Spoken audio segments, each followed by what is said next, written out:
हाँ तो बच्चों देखेंगे हम लोग एक्सरसाइज 3 केमिस्ट्री के चैप्टर 1 का नाम था हमारे आसपास के, हमारे आसपास के, यही था ना। और सेकेंड चैप्टर का नाम क्या था? क्या हमारे आसपास के पदार्थ शुद्ध हैं, यही चैप्टर का नाम था दूसरा। क्या हमारे आसपास के पदार्थ शुद्ध, पहला चैप्टर का नाम था हमारे आसपास के पदार्थ, और दूसरा चैप्टर का नाम था क्या हमारे, अब तीसरा चैप्टर का नाम क्या है? परमाणु एवं, बहुत बढ़िया चैप्टर है, देखो बताते हैं। 9 क्लास में 2-3 चैप्टर पढ़ना बहुत जरूरी है, एक तीसरा और एक चौथा, क्योंकि अगर ये देखो पहला में इंट्रोडक्शन था कि पदार्थ किसे कहते हैं, पदार्थ की कितनी अवस्थाएं होती हैं, पदार्थ को किस अवस्था से किस अवस्था में बदला जा सकता है, मिश्रण किसे कहते हैं, ये सब था, इंट्रोडक्शन था। ये जो चैप्टर पढ़ेंगे हम लोग तीसरा और चौथा, ये समझ लो तुम्हारा 9th 10th 11 12 ये सब में काम करेगा। वे इसमें टोटल तत्व के बारे में जितने भी एलिमेंट्स है उसके बारे में डिटेल्स पढ़ेंगे, इलेक्ट्रॉनिक विन्यास के बारे में, संयोजकता के बारे में, नमक का सूत्र क्या होता है NaCl, ये NaCl कैसे आया अब सीखेंगे हम लोग, ये NaCl बना कैसे। मैग्नीशियम सल्फेट का सूत्र होता है MgSO4, MgSO4, तो MgSO4 ये बना कैसे अब सीखेंगे। तो इस लिहाज से ये चैप्टर बहुत ही क्या है, इंपॉर्टेंट है। तो चलो हम लोग इसको बहुत बढ़िया से और आराम से पढ़ेंगे, आराम से पढ़ते रहेंगे। सबसे पहले देखेंगे हम कि परमाणु या अणु क्या है। देखिए जब केमिस्ट्री में बहुत सारा आविष्कार हो रहा था, केमिस्ट्री में जब बहुत सारा आविष्कार हो रहा था, तो उसी आविष्कार में सबसे पहला कुछ मिला जिसको कहा गया परमाणु। क्या कहा गया उसको? परमाणु। क्या कहा गया उसको? परमाणु। अब बोलो ये परमाणु ठीक है क्या? तो देखो परमाणु वह किसी पदार्थ का सूक्ष्म कण है जो स्वतंत्र नहीं रह सकता है। देखो समझाते हैं, जैसे अगर हम जब बायोलॉजी आप लोगों को पढ़ाएंगे तो चाहे आप लोग पीछे क्लास में कभी पढ़े होंगे, जो ह्यूमन बॉडी बना हुआ है वो कोशिकाओं से बना हुआ है, सेल से बना हुआ है। जो ह्यूमन बॉडी बना हुआ है सेल से बना हुआ है। ये जो अब बोलोगे कि तो चमड़ा से बना है, ये जो त्वचा बना हुआ है, चमड़ा बना हुआ है, ये सबको लास्ट में तोड़ते अगर चले जाएंगे तो लास्ट में क्या मिलेगा? सेल। वैसे ही किसी भी पदार्थ को अगर तोड़ते चले जाओगे तो सबसे जो लास्ट में मिलेगा तोड़ते तोड़ते तोड़ते तोड़ते वो मिलेगा परमाणु। क्या मिलेगा? अब बोलोगे कि परमाणु को नहीं तोड़ा जा सकता है, परमाणु को भी तोड़ा जा सकता है, परमाणु को भी तोड़ा जा सकता है। चलिए अभी परमाणु के बारे में केवल सीखेंगे। कह रहा है किसी भी तत्व का वह सूक्ष्म कण जो मुक्त रूप में न रहे किंतु रासायनिक अभिक्रिया में भाग ले, चलो चालू कर लो आगे लाइट, उसे परमाणु कहते हैं। किसी भी तत्व का वह सूक्ष्म कण जो मुक्त रूप में न रहे किंतु रासायनिक अभिक्रिया में भाग ले उसे क्या कहते हैं? परमाणु कहते हैं। सर्वप्रथम डाल्टन नामक वैज्ञानिक ने ही परमाणु का खोज किया और बताया कि परमाणु अविखंडनीय है, अर्थात परमाणु को तोड़ा नहीं जा सकता है। अब यहां से एक और सवाल का जवाब मिला कि परमाणु का खोज किसने किया था? परमाणु का खोज किसने? तो जॉन डाल्टन ने। किसने? जॉन डाल्टन ने। बोलो कि इसमें तो केवल डाल्टन लिखा हुआ है, तो उनका नाम पूरा जो है जॉन डाल्टन ही है। क्या है? तो सबसे पहले परमाणु का खोज किसने किया था? जॉन डाल्टन ने किया था। बोला था कि परमाणु अविखंडनीय है। अविखंडनीय का मतलब परमाणु को तोड़ा नहीं जा सकता है। प्यारे बच्चों परमाणु किसे कहते हैं? तो परमाणु किसी भी तत्व का वह सूक्ष्मतम कण है जो स्वतंत्र अवस्था में नहीं रहता है। अब स्वतंत्र का मतलब क्या हुआ? देखिए जैसे जल H2O, ये जल जो बना है वो किससे बना है? H2O, यानी कि ये जो बना है वो हाइड्रोजन के परमाणु से बना है और ऑक्सीजन के परमाणु से बना है। तो ये जो बन के आया है, ये जो बन के आया है इसको कहा जाता है अणु। क्या कहा जाता है? जिससे बना है उसको कहा जाता है परमाणु। किसको क्या कहा जाता है? ध्यान से समझिएगा। जैसे नमक खाते हैं आप लोग ना, तो ये नमक का फॉर्मूला होता है NaCl। क्या होता है? NaCl फॉर्मूला होता है। अब इसमें Na है और क्या है? तो कोई बोलेगा कि NaCl यानी कि नमक किससे बना है, तो आप बोलेंगे कि सोडियम से और क्लोरीन से। Cl का मतलब होता है क्लोरीन। तो सोडियम से बना है और किससे बना है? क्लोरीन से। अब सुनो, NaCl नमक को हम लोग कैसे भी फेंक देते हैं, कहीं भी रख देते हैं, क्या खराब होता है? आपको पता होना चाहिए सोडियम को जैसे तैसे नहीं रखा जाता है। सोडियम को किरासन में डुबा के रखा जाता है, नहीं तो लहक जाएगा। पानी में डालोगे, पानी में भी आग लग जाएगा। वो जादूगर लोग जो होते हैं ना, वो लिथियम या सोडियम लेकर हाथवा से मिस के धुआं निकाल देते हैं। समझ में आ रहा है? वो कुछ नहीं हो, केमिस्ट्री का कमाल होता है। वो हम भी कर देंगे, आप भी कर दोगे। बस वो लोग टाइमिंग बड़ी बढ़िया रखता है। टाइमिंग का मतलब क्या हुआ कि वो ऐसा जगह पर रिएक्शन कराएगा कि हमको लगा कि ऐसा ही किया है, और तब तक वो हाथे में लिया है, हल्का सा क्या किया है, मसल दिया उसको। अभी एक आया था ना यहाँ पे जादूगर, कौन था जी? DK भारत। तो उसने क्या किया था, एक अंगूठवा में इसके धुआं निकाल दे रहा था। अब ध्यान से देखो कि उसका अंगूठवा पे ऊपर हल्का सा चढ़ाया हुआ है, हल्का सा ऊपर। वो अंगूठवे ऐसा बनवा लिया है कि हमको लग रहा अंगूठा है। ऐसे से किया तो ऊपर का वो मसला गया। वो जब मसल दिया तो धुआं निकलने लगा। हमको लग रहा है ऐसा करके धुआं निकाल दे रहा है, ऐसा कुछ नहीं है। वो घर में अपन मोटिन जलाने के लिए अगर सलाई बरता होगा, ऐसा में वो मोटिन जलाने के लिए मोटिन से मसलता तो ना हो जाता हो। अगरबत्ती जलाने के लिए ऐसे कर देता तो धुआं निकल जाता ना, निकल जाता। वो घर में गैस जलाने के लिए लाइटर रखा होगा ना, तो ऐसे से करता तो ना वो, तो ऐसा कुछ नहीं है। हाँ, हम क्या बता रहे थे? सोडियम जो होता है, देखो जब इसको तोड़ दोगे ना, तो ये कहलाएगा सोडियम। क्या कहलाएगा? सोडियम का परमाणु और क्लोरीन का परमाणु जब अभिक्रिया कर लिया तो बना दिया NaCl। ये है नमक, ये कौची है? तो जब है मिल गया तो ये कहलाता है अणु। क्या कहलाता है? अकेले अकेले रहेगा तो एकरा के कहा जाता है। और समझ में आ गया क्या कह रहे हैं हम?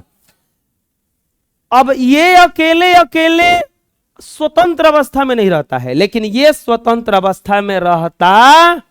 जैसे चौक देखो, चौक CaSO4 होता है, CaCO3 होता है, कैल्शियम कार्बोनेट होता है। चौक जो होता है ना, चौक चूना, वो चूने होता है। CaCO3 होता है। अब ये क्या है? कैल्शियम से बना है, कार्बन से बना है, ऑक्सीजन से बना है। ये तीनों अलग अलग अवस्था में नहीं रहेगा, लेकिन मिल जाएगा तो रह जाएगा। तब मिल जाएगा तो कहलाता है अणु। क्या कहलाता है? अलग अलग रहेगा तो ये कहलाता है परमाणु। समझ में आ गया? अब किसी भी तत्व का वह सूक्ष्म कण जो मुक्त अवस्था में न रहे, लेकिन भाग वही लेगा, कोई भी चीज बनाने में मदद वही करेगा, बस मुक्त अवस्था में नहीं रहेगा, उसे ही क्या कहा जाता है? परमाणु का खोज किसने किया? जॉन डाल्टन ने। और डाल्टनवा खोज करके जानते हो क्या कहा? यही में देखो हम लोग पढ़ेंगे केमिस्ट्री का गलती। केमिस्ट्री का ये लोग इतना गलती बताया कि एकदम हालत खराब कर दिया बच्चों का। बेचारा मासूम बच्चा सब कुछ पढ़ता है।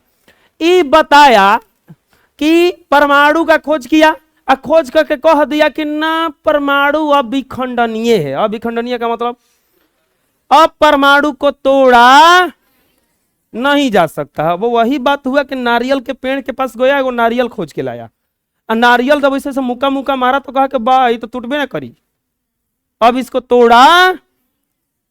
अब ये आदमी मान गया तो प्रभु जी लाए हैं, कह रहे हैं टूटेगा नहीं टूटेगा। लेकिन 100 सालों के बाद, ये बतिया 100 साल तक लोग मानता रहा कि टूटेगा नहीं। तनिए कोनो गो आया बौरा सनका नरियलवा उठा के पटक दिया, तब पटक दिया तो में से क्या निकला? गौड़ी निकला, पानी निकला। जगाओ जी, खाना का बेरा हो गया है।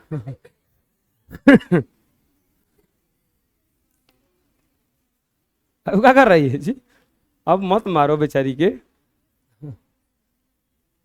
होता है कभी कभी, इतना आराम से हम बोल रहे हैं कि आने लगता है, नींद आने लगता है। 100 सालों तक लोग मानते रहे।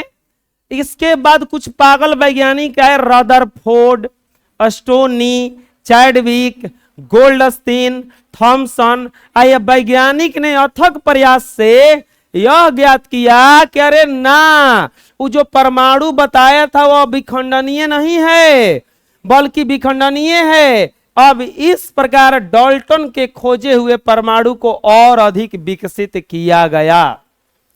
नारियल से बस रेट कीजिएगा, परमाणु को समझ लीजिए कि नारियल, वो नारियल डाल्टन साहब ला के दे दिए कि देखो बच्चों ये नारियल है, अब इसको तोड़ा नहीं जा सकता है। तो लड़का सब फुटबॉल खेलने लगा उसे, कोई के कपार मार के फोड़ने लगा। अब कोई जान गया कि वो तो फोड़ा नहीं जा सकता है उसको। बाद में कोनो पागल आया, उसको कस के पटका, फोड़ा, उसमें के खाया तो बोला ये तो और बढ़िया है। ओकरा से बने तो तब पता चला कि ना इसको तोड़ा जा सकता है। जो बतैले रहे तो क्या बताया था? चलो बताओ, परमाणु जो है स्वतंत्र अवस्था में रहता है। डाल्टन के अनुसार परमाणु क्या है? अविखंडनीय। पर डाल्टन के अनुसार परमाणु क्या है? लेकिन वास्तव में परमाणु क्या है? विखंडनीय। वास्तव में परमाणु को तोड़ा जा सकता है, लेकिन डाल्टन के अनुसार परमाणु को, इतना समझ में आ गया? बोलो। अब आता है परमाणु से संबंधित कुछ महत्वपूर्ण तथ्य। परमाणु से क्या क्या है? किसी भी तत्व का सबसे जो सूक्ष्म कण होता है वो परमाणु होता है। क्या होता है? परमाणु का जो आकार होता है वो गोलाकार होता है। क्या होता है? गोलाकार। तीसरा चीज बताया गया कि परमाणु का अधिकांश भाग रिक्त होता है। रिक्त मतलब खाली होता है। और परमाणु के ठीक बीच में, परमाणु के ठीक बीच में नाभिक होता है। ठीक बीच में क्या होता है? नाभिक होता है। इसके बाद में परमाणु जो है उदासीन होता है। परमाणु क्या बताया गया? उदासीन होता है। परमाणु को क्या बताया गया? उदासीन होता है। कुछ महत्वपूर्ण तथ्य बताए डाल्टन ने कि परमाणु सबसे पहले सबसे सूक्ष्म कण जो होता है किसी भी चीज का, वो क्या होता है? परमाणु। परमाणु का आकार कैसा होता है बच्चों? गोलाकार होता है। परमाणु का जो अधिकांश भाग है वो रिक्त होता है। क्या होता है वो? परमाणु के ठीक बीच में न्यूक्लियस होता है, नाभिक होता है। क्या होता है? नाभिक। परमाणु क्या होता है? उदासीन होता है। उदासीन का मतलब न इस पे प्लस का चार्ज होता है और न ऋण आवेश होता है, न धन आवेश होता है, न ऋण आवेश होता है और न ही। तो ये सब जो तथ्य था वो परमाणु से संबंधित था। परमाणु के बारे में ये सब बताया गया। क्या बताया गया? देखो, और भी कुछ नया चीज भी है। जैसे हम इसमें से कुछ बताएं कि परमाणु में उपस्थित इलेक्ट्रॉन पर ऋण आवेश, चलो क्या क्या बताया गया देखो। परमाणु मुख्य रूप से, हाँ, और बताया गया कि परमाणु मुख्य रूप से कितने कणों से बना हुआ है? 3 कणों से बना हुआ है। परमाणु मुख्य रूप से कितने कणों से बना हुआ है? 3 कण से बना हुआ है। इलेक्ट्रॉन, प्रोटॉन और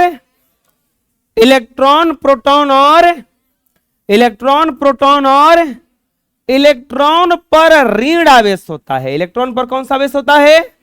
और प्रोटॉन पर धन आवेश होता है। प्रोटॉन पर कौन सा आवेश होता है? इलेक्ट्रॉन पर ऋण आवेश होता है और प्रोटॉन पर धन आवेश होता है। जबकि न्यूट्रॉन पर कोई आवेश नहीं होता है। न्यूट्रॉन पर कोई आवेश नहीं होता है। अगला चीज देखो क्या बताया गया। परमाणु में इलेक्ट्रॉन्स नाभिक के चारों ओर, अभी तुरंत हम बताए हैं कि परमाणु के ठीक बीच में क्या होता है? ठीक बीच में क्या होता है? ठीक बीच में क्या होता है? तो ये जो नाभिक है और ये परमाणु है, तो इलेक्ट्रॉन जो होते हैं इसके चारों ओर चक्कर काटते रहते हैं। इलेक्ट्रॉन जो होते हैं इसके चारों ओर चक्कर काटते रहते हैं। और जो प्रोटॉन होता है इसके नाभिक में चुपचाप बैठा रहता है, न्यूक्लियस में चुपचाप रहता है। ये कौन होता है? प्रोटॉन। एकरे साथे बैठा रहता है न्यूट्रॉन। यानी कि अगर कोई आपसे पूछेगा कि कि बताओ परमाणु में इलेक्ट्रॉन कहां होता है, प्रोटॉन कहां होता है और न्यूट्रॉन कहां होता है। यह बात समझ लो, नारियल जैसा समझो बिल्कुल ही। नारियल का गोला एक परमाणु हो गया। गौड़ी चारों तरफ रहता है कि बीच में रहता है? चारों तरफ उसका गौड़ी रहता है। क्या हुआ है जी? चलो किनारा बैठो, चुपचाप बैठो, तो खड़ा करा देंगे दोनों को। परमाणु में गौड़ी जो होता है क्या होता है? चारों तरफ। ऐसे ही इलेक्ट्रॉन जो होता है इसमें चारों तरफ चक्कर काटता रहता है। क्या करता रहता है? चक्कर काटता रहता है। और ये जो प्रोटॉन और न्यूट्रॉन होता है, पानी उसमें कहां रहता है? बीच में। गौड़ी में जो पानी होता है वो कहां होता है? बीच में। तो वैसे ही प्रोटॉन और न्यूट्रॉन कहां होते हैं परमाणु में?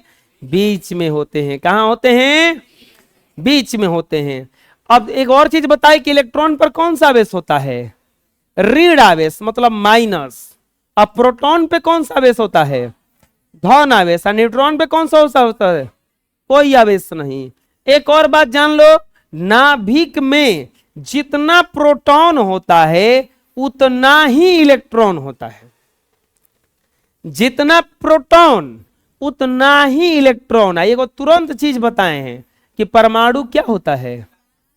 अब उदासीन क्यों होता है समझो।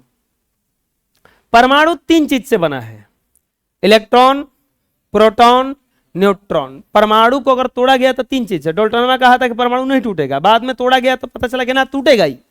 क्या वो चीज में टूटेगा? तीन गो में, इलेक्ट्रॉन, प्रोटॉन और। अभी तुरंत बताइए, इलेक्ट्रॉन पर माइनस, प्रोटॉन पर प्लस और न्यूट्रॉन पर कोई आवेश नहीं। दूसरा चीज बताए कि दोनों बराबर होता है। दोनों क्या होता है? अच्छा एक बात बताओ, मान लो एकरा में 10 को इलेक्ट्रॉन है और 10 तो प्रोटॉन भी को होगा 10 को। एकरा पर माइनस है, एकरा पे प्लस 10 और माइनस 10 बराबर क्या चीज होता है? बुझा गया उदासीन क्या होता है? ये अपने में कट कुट जाता है। अपने में क्या हो जाता है? ये लोग कट कुट जाता है। जैसे कि मान लो सोडियम ले लिया जाए, तो सोडियम में 11 गो इलेक्ट्रॉन होता है। 11 गो क्या होता है? इलेक्ट्रॉन पे कौन सा बेस? अब प्रोटॉन पे कौन सा बेस? तब बताओ तो कट जाएगा कि नहीं कट जाएगा? आपको हम 20 रुपया दिए और तुरंत 20 रुपये वापस ले लिए, यानी कि 20 रुपया दिए तो फट देनी आपके पास प्लस 20 हो गया। अब 20 रुपये वापस लिए तो कौन हो गया? फाइनल में क्या मिला? समझ में उदासीन काहे होता है? परमाणु में उपस्थित इलेक्ट्रॉन पर ऋण आवेश और प्रोटॉन पर धन आवेश, जबकि न्यूट्रॉन पर कोई आवेश नहीं होता है। चलो बताओ परमाणु कितने कणों से मिलकर बना होता है? कौन कौन परमाणु बताओ? स्वतंत्र अवस्था में रहता है कि नहीं रहता है? परमाणु को तोड़ा जा सकता है कि नहीं तोड़ा जा सकता है? लेकिन किसने कहा था कि नहीं तोड़ा जा सकता है? डाल्टन मत कहो, डाल्टनवा कहो। क्या कहो? हाँ डाल्टनवा, जल्दी बुझा रहे ना? हाँ क्या बोल रहे थे? परमाणु में इलेक्ट्रॉन पर कौन सा आवेश होता है? ऋण आवेश। और प्रोटॉन पर कौन सा आवेश होता है? परमाणु में इलेक्ट्रॉन और प्रोटॉन की संख्या क्या होती है? वो चालू है जी, चालू है तो दरवाजा बंद कर लो कम से कम, उतना तो कर ही सकते हो। इसको भी चालू करो जी, इधर खिड़कियां बंद करके स्विच चालू कर दो। एक को खाली चालू करते हैं। हाँ, परमाणु पर कौन सा आवेश होता है? परमाणु का आवेश क्या होता है? उदासीन। इलेक्ट्रॉन पे कौन सा आवेश? माइनस। अब प्रोटॉन पे कौन सा आवेश? प्लस। प्रोटॉन पे कौन सा आवेश? इलेक्ट्रॉन कहां रहता है? चारों तरफ चक्कर काटता है, चारों तरफ। और न्यूट्रॉन और प्रोटॉन कहां रहता है? इतना समझ में आ गया? ठीक है, इसका कल डिटेल्स आगे पढ़ेंगे हम लोग, आज के लिए इतना ही रहेगा।